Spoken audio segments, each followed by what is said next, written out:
Eto na nga mga beshi, ang mainit-init at pinaka-aabangan na kaganapan ngayong Biyernes, ang pagtatapos ng isang pangarap ang magiging simula ng panibagong yugto sa buhay ni Jenny. Hindi na kinaya ni Jenny ang pangungulila sa kabila ng sakit ay pilit niyang tinatago. Nagtungo pa rin siya sa isang show ng Yumi. Tahimik lang siyang nakatayo at sa pinakadulo bahagi ng venue. Malayo sa mga ilaw, sa mga matang maaaring makakakilala sa kanya. Mula roon, pinanood niya ang dating grupong minsan naging buong mundo niya. Masaya silang sumasayaw, masaya silang kumakanta, at masaya silang nagper-perform. At sa bawat ngiti ng mga ito, mas lalong nadudurog ang puso ni Jenny. Hindi na niya mapigilan ang sariling mapaluha. Sa bawat patak ng luha ay tila paalala sa lahat ng pangarap na bigla na lang nawala sa kanya. Napansin siya ni Pasha. Kaagad itong lumapit. Ngunit bago pa man ito makapagsalita, mabilis na pinunasan ni Jenny ang kanyang mga luha. Pilit siyang ngumiti sa katahimik na tumalikod at naglakad palayo. Wala na siyang lakas ng loob na humarap pa sa mga taong minsan niyang tinuring na pamilya.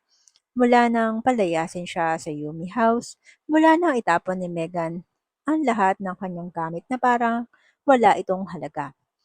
At malamig pang sinabi sa kanyang hindi ka na bahagi ng Yumi.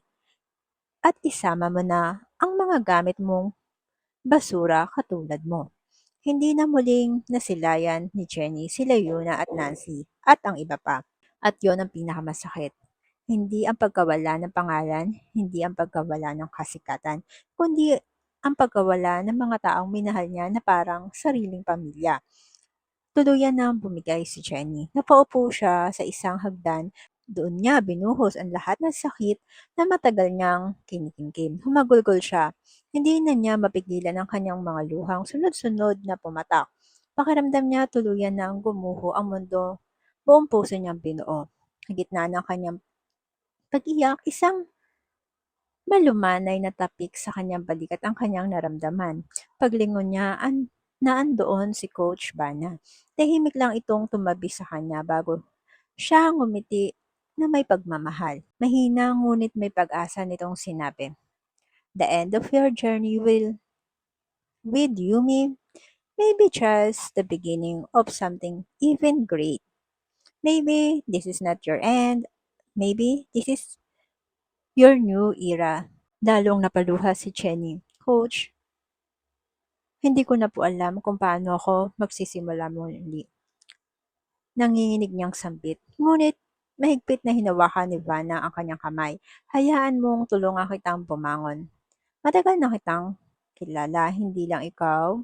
Isang mahusay na singer, isa ka rin mabuting tao, at hindi ako kailanman naniwala sa mga kasinungalingan na binato laban sa'yo. Hindi pa rin mapigilan ni Jenny ang sarili. Mahigpit niya itong niyakap habang umiiyak. Sa unang pagkakataon matapos ang lahat na nangyari, may taong naniniwala pa rin sa kanya. Ngumiti lamang si Coach Bana.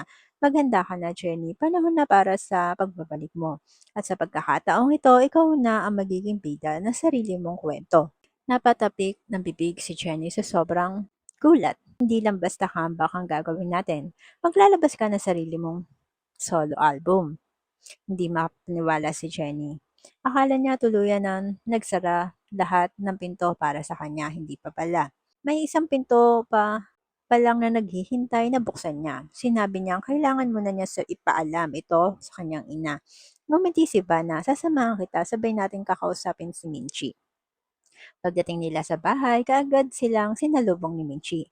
Kitang-kita ang pag-aalala sa mukha nito nang makita si Coach Vanna na kasama ang kanyang anak.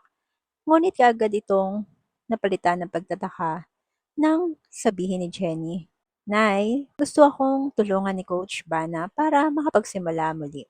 Napatingin si Minchi kay Coach Bana. Totoo po ba yun? Kahit iniwan na siya ng Astra M, tutulungan niyo pa rin siya?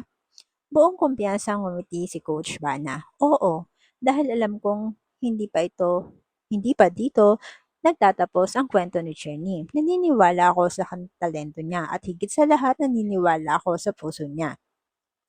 Tayo ang magpapakita sa lahat ng tunay niyang halaga. Hindi mapigilan ni Minchi ang mapaiyak sa wakas. May liwanag na muling sumilay sa madilim na mundong kinalalagyan ng kanyang anak. Kinabukasan, kaagad na nagsimula ang matinding paghahanda. Nagmula sa vocal training, dance rehearsal, recording session, unti-unting bumalik ang dating ningning ni Jenny. Habang pinapanood siya ni Minchi na muling umaawit, tahimik itong napaluha. Hindi dahil sa lungkot, kundi dahil muli niyang nakitang nabubuhay ang pangarap ng kanyang anak. Samantala, sa Yumi House, patuloy naman nagpapakasaya si Megan sa pagiging bagong leader.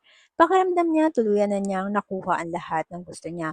Ngunit sa likod ng kanyang mga ngiti, tahimik na nagmamasid at pinag-aaralan nila Yuna, Nancy at Alpha ang kanyang mga kilos. Dahil hindi pa rin sila makapaniwala na wala na si Jenny. At sa kaibuturan ng kanilang puso, alam nilang may malaking pagkakamali na hindi nila kaagad nalaman. Hindi sila makapaniwala at naging bulag sila sa kasinungalingan na ginawa ni Megan. Ngunit ngayon nakikita na nila ang totoo. Makabawi pa kaya sila kay Jenny? Abangan sa susunod na kabanata. Comment down below mga minga para sa inyong mga kuro-kuro at komento. Kaya mga best, huwag niyo kalimutang mag-follow and subscribe para updated kayo sa mga susunod na kaganapan. Thank you! Bye!